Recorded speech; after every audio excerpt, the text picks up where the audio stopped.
Listen to this. A submersible just went down 18,000 feet into the Philippine Sea, right where the USS Indianapolis has been sitting in complete darkness for 79 years. The crew's watching the monitors, cameras cutting through black water, and suddenly they're looking at twisted metal, scattered debris, and then something that makes one of them walk out of the room. Just gets up and leaves. What they filmed down there, what those cameras captured inside that wreck, it's not about sharks like they told us. It's not about exposure or bad luck or any of that sanitized Navy bullshit we've been fed for 8 decades. It's about something way worse, because here's the thing. 900 men went into that water on July 30th. 316 came out. And for 79 years, the official story has been simple, clean, tragic, but explainable. Torpedoed by a Japanese sub, ship went down fast, men in the water for days, sharks got most of them, exposure and dehydration took the rest.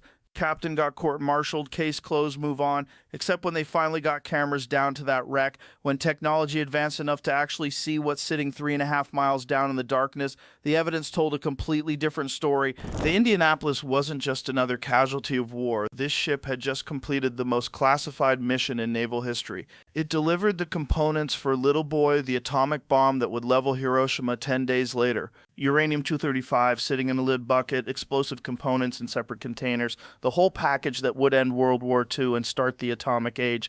And 4 days after dropping off that cargo, after the mission was complete and the ship was supposedly expendable, 2 Japanese torpedoes ripped through her hull at midnight. 12 minutes. That's how long it took for a 610-foot heavy cruiser to disappear beneath the Pacific. No time for a proper distress signal, no time for an organized evacuation, just chaos and darkness and 1,196 men suddenly fighting for their lives in open ocean. About 300 went down with the ship, the other 900 made it into the water, and here's where this story goes from tragic to absolutely insane. The Navy didn't know the ship was missing.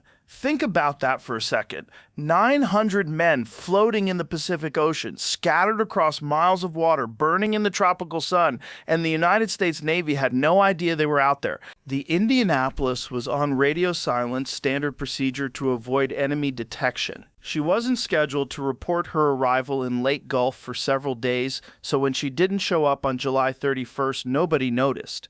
The port director assumed she was delayed. Fleet Command assumed she'd arrived. Classic bureaucratic failure, right? Miscommunication between commands, paperwork confusion, tragic oversight.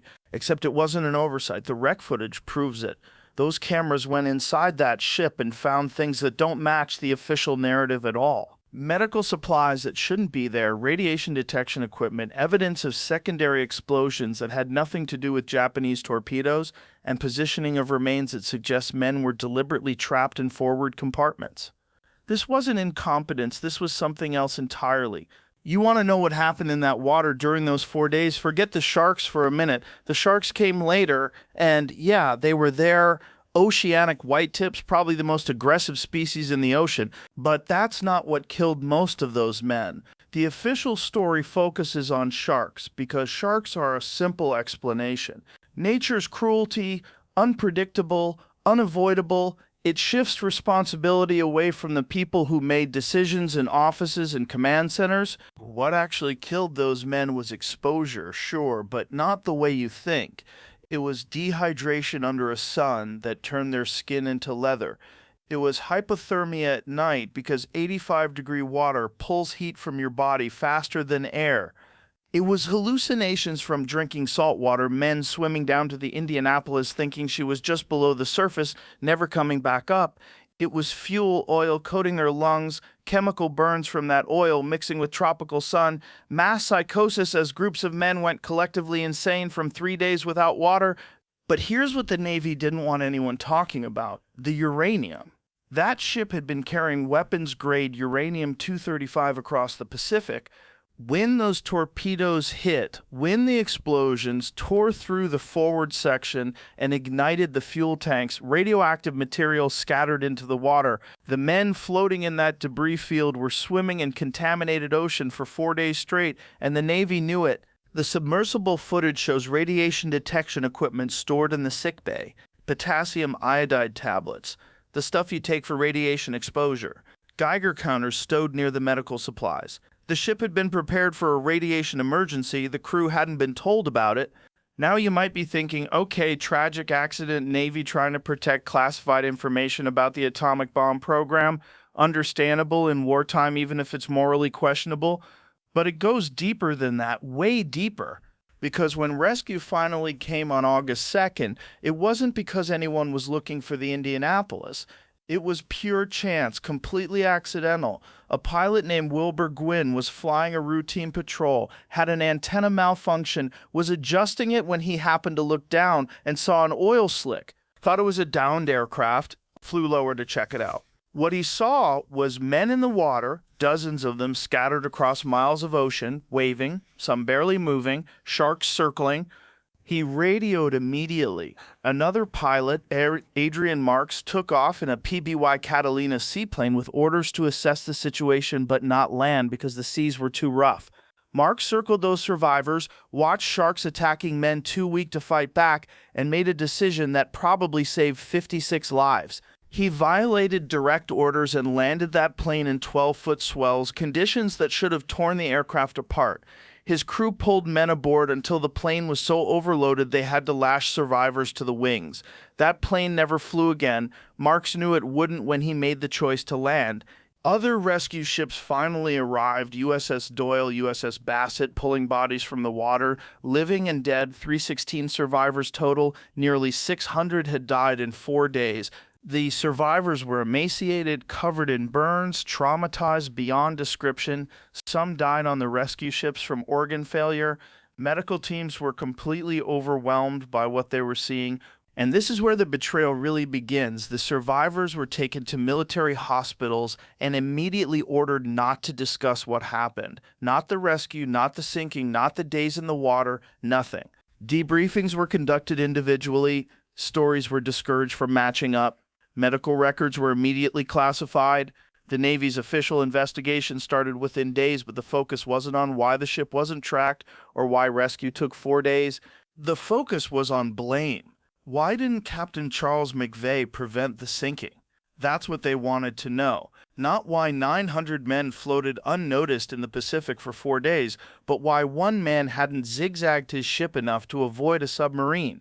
McVeigh was court-martialed in December 19. The charges were hazarding his ship and failure to zigzag. Here's how unprecedented this was. McVeigh is the only U.S. Navy captain ever court-martialed for losing his ship to enemy action in combat, ever in the entire history of the U.S. Navy. And it gets worse. The Navy brought the enemy commander to testify. Commander Mochitsura Hashimoto, the Japanese submarine captain who fired the torpedoes, was flown to the United States to testify at an American court-martial. Hashimoto testified that zigzagging wouldn't have mattered. He had a perfect attack position. The Indianapolis was silhouetted against the moon. His torpedoes were already in the water. Evasive maneuvers wouldn't have changed anything. McVeigh was convicted anyway. The survivors were outraged. They wrote letters. They testified in his defense. They told anyone who would listen that their captain had done everything right. Nobody in the Navy brass cared. McVeigh received hate mail for years. Letters from families of the dead, blaming him, telling him he killed their sons, their brothers, their husbands. The Navy could have stopped it, could have defended him, could have told the families the truth. They didn't. In 1968, Captain Charles McVeigh walked out onto his front lawn holding his Navy service revolver and shot himself. The guilt, the blame, the letters, 23 years of carrying the weight of 900 deaths that weren't his fault. It was too much. The Navy got their scapegoat. The real questions about tracking failures, about rescue delays, about radiation exposure, about why the ship was sent into known submarine waters without escort, all of that stayed buried, classified, sealed, forgotten. Until August 2017, that's when Paul Allen's research team aboard the RV Petrel finally found the wreck. They'd been searching for months using advanced sonar mapping, scanning vast areas of the Philippine Sea floor. Then the sonar picked up a distinct return shape consistent with a heavy cruiser, right depth, right location. They deployed an ROV, remotely operated vehicle, equipped with high-definition cameras and lights. The descent took hours. The crew watched the feeds in real time, nothing but darkness and occasional marine life drifting past the cameras. Then at 18,000 feet, the lights cut through the black water and illuminated twisted metal. The anchor was visible first, then identifying marks confirming it was the Indianapolis. The wreck was sitting upright on the seafloor, bow section separated from the stern, exactly as survivors had described when they said the ship broke apart as it sank. The ROV pilot maneuvered closer. The cameras captured details that no one had seen in 72 years. Every rivet, every plate, every piece of debris scattered around the main wreck, and then they started documenting the damage. The forward section, where the first torpedo struck, was completely obliterated.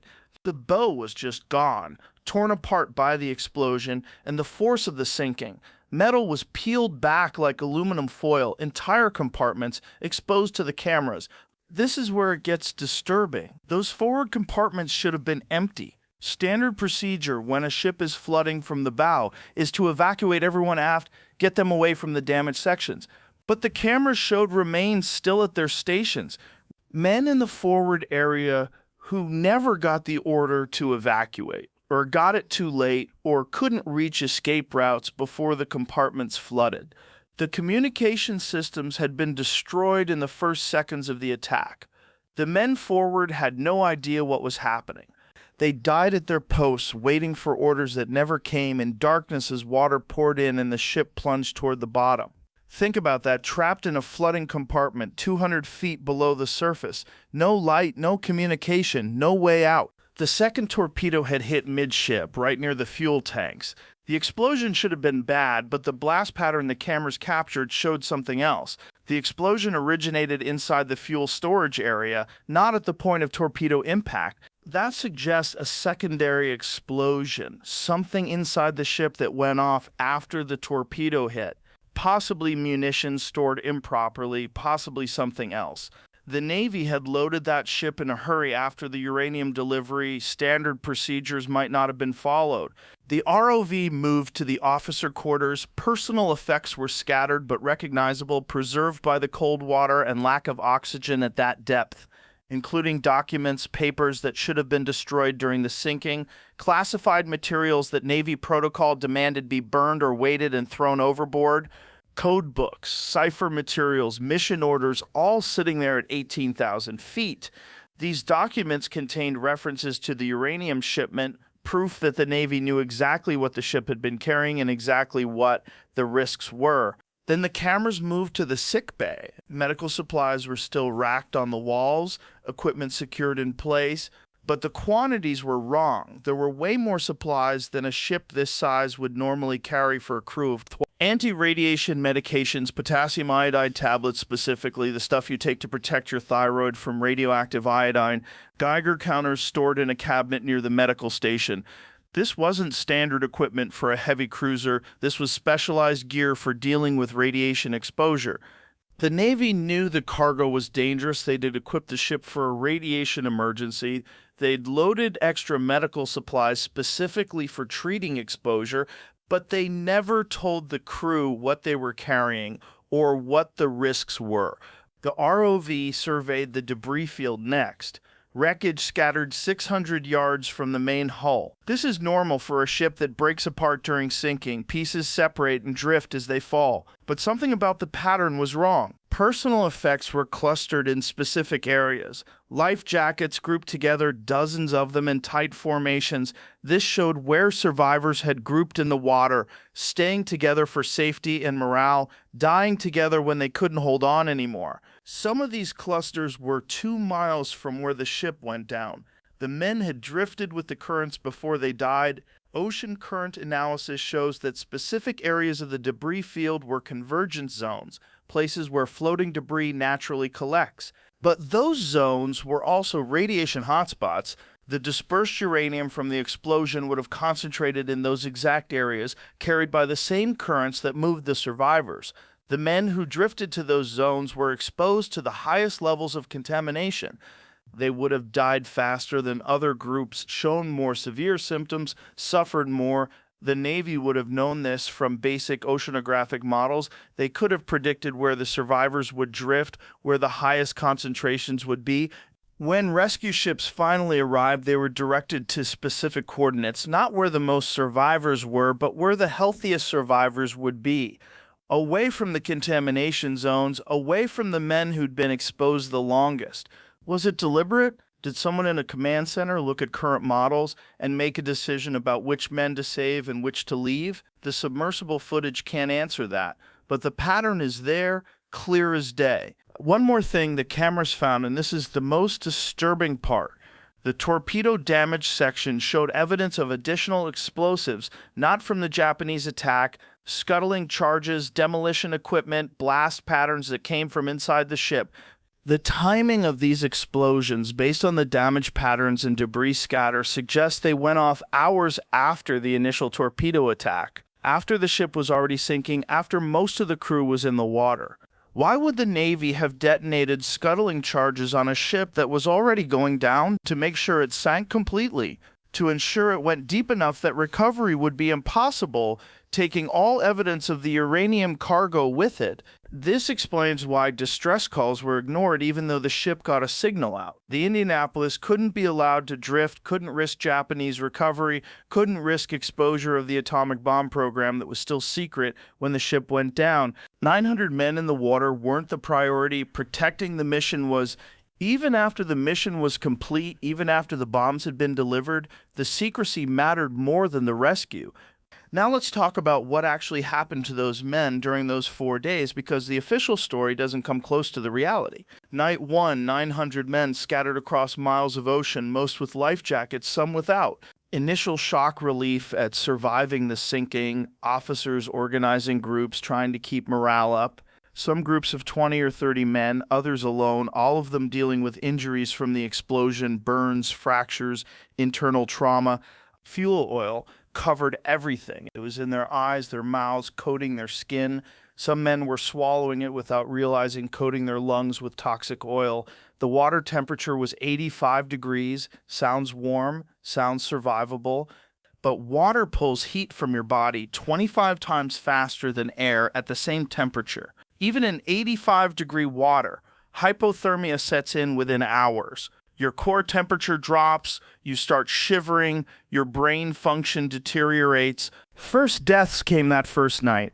Men too injured to stay afloat, men who'd swallowed too much oil, men who just gave up, bodies sinking into the darkness below, disappearing into water so deep that sunlight never reaches the bottom. Then the sun came up on day 1. Now you've got a different problem. The tropical sun with no shade, no protection, beating down on men covered in black fuel oil. That oil amplifies the heat, creates chemical burns when it mixes with salt water and sunlight.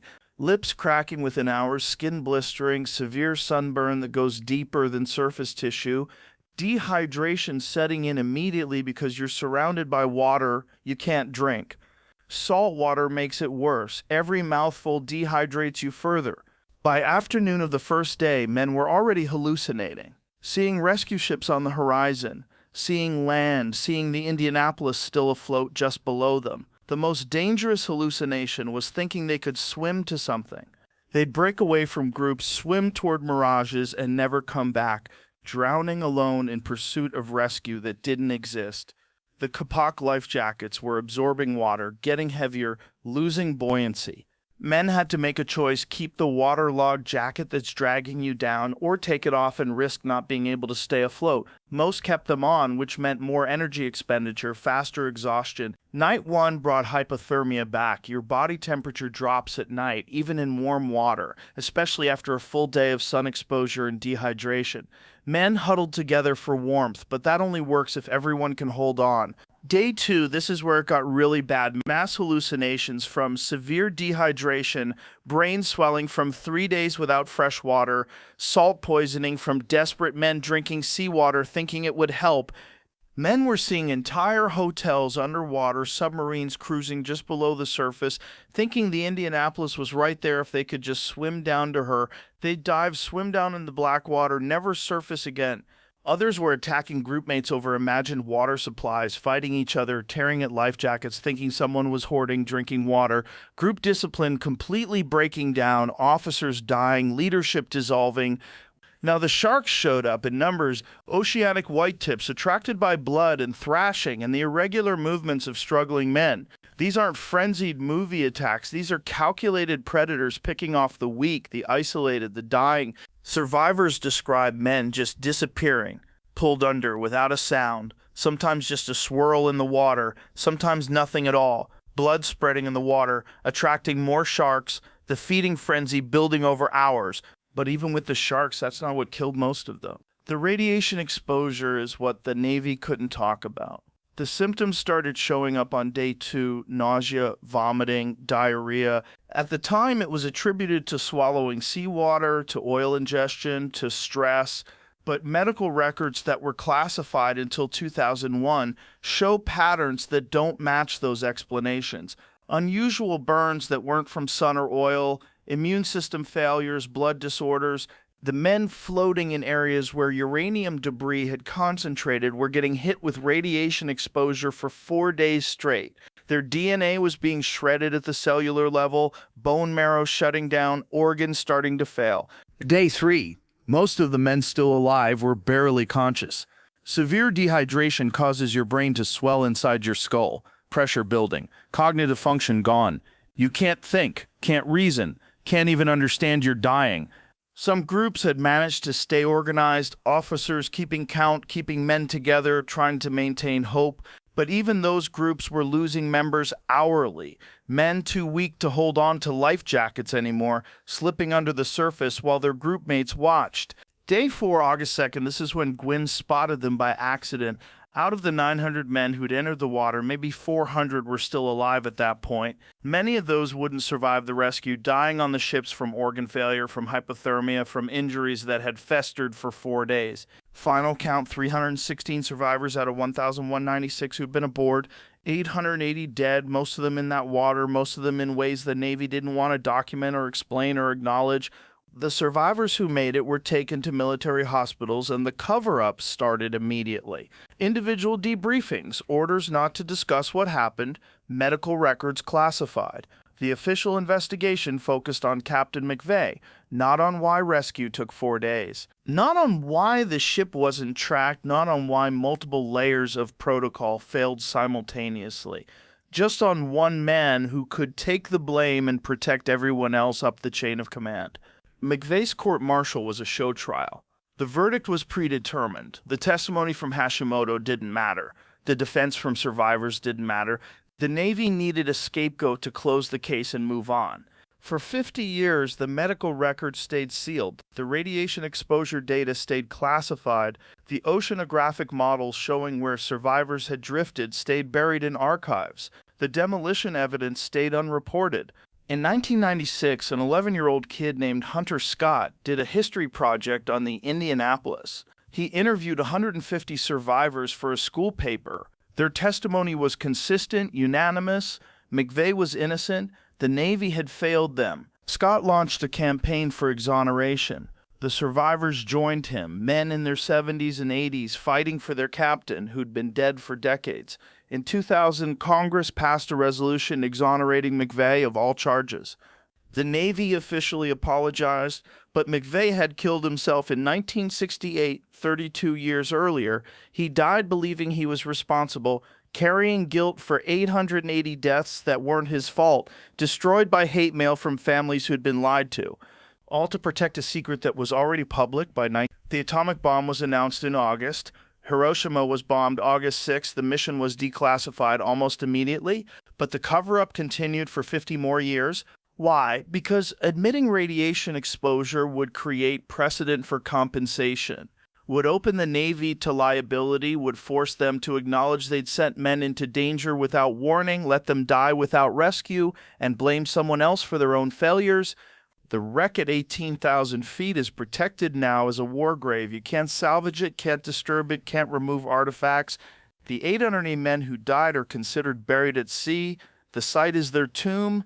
But the evidence is there, captured in thousands of hours of submersible footage, most of which has never been released. Paul Allen's team filmed over 100 hours inside and around that wreck. Only about 15 minutes has been made public. The rest, classified by Navy request. They claim it's out of respect for the war grave, to protect the dignity of the dead.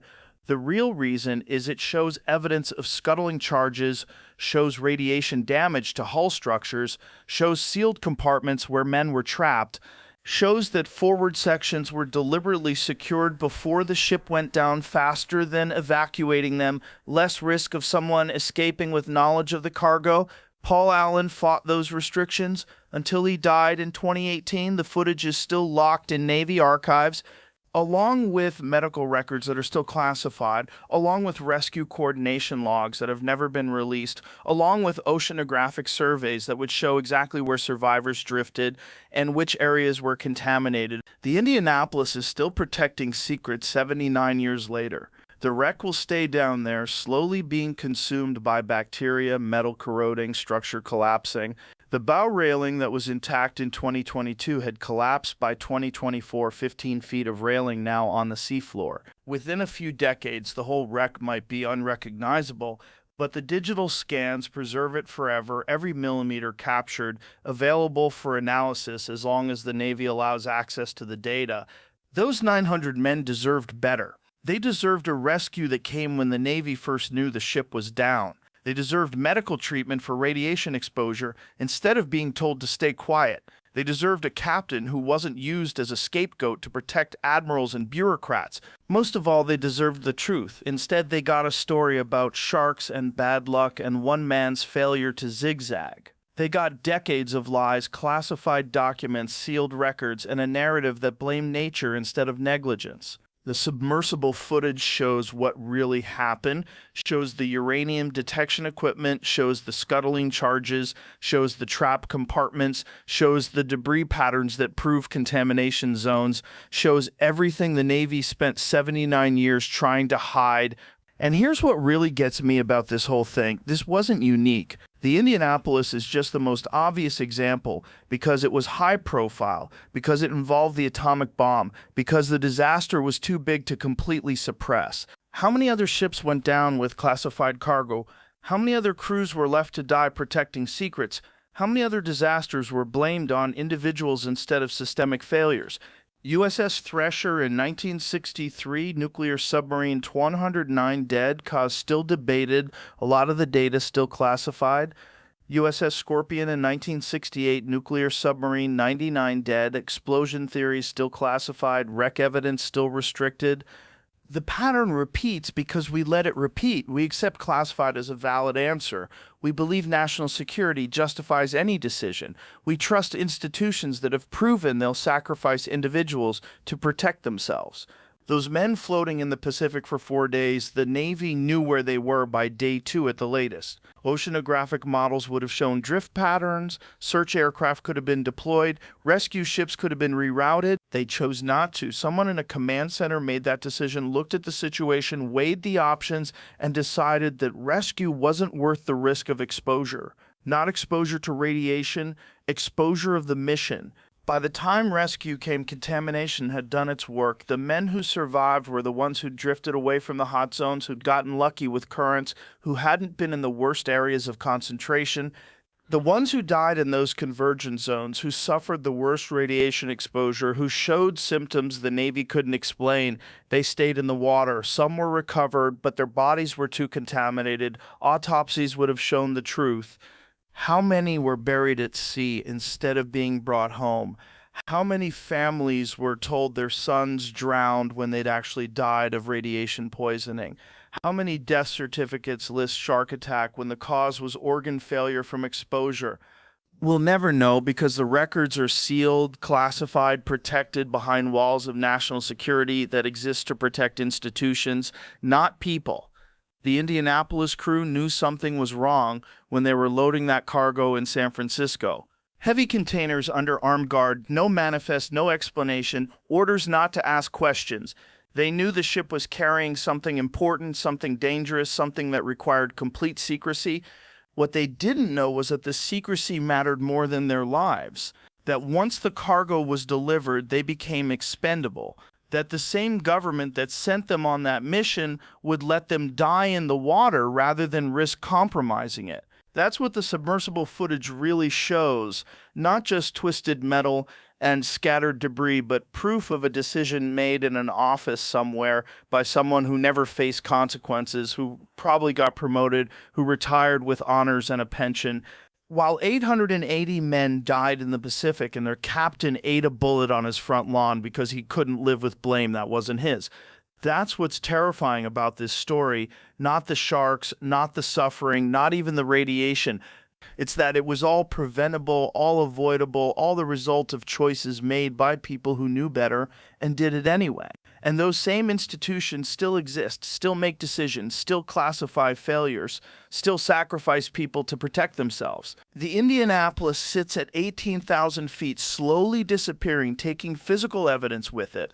But the digital record remains, the testimony remains, the pattern remains. We know what happened now. We have the proof. We have the footage. The question is whether we care enough to make sure it doesn't happen again. Because right now, somewhere, there's another ship carrying something classified, another crew that doesn't know the real risks, another chain of command that values secrecy over safety. And when something goes wrong, when disaster strikes, when people die, the same playbook will come out. Blame individuals, classify evidence, seal records, wait for time and death to eliminate witnesses, control the narrative. That's what those cameras captured at 18,000 feet. Not just a shipwreck, but a monument to institutional failure, a grave marker for 880 men who trusted the wrong people, and a warning that we're not paying attention to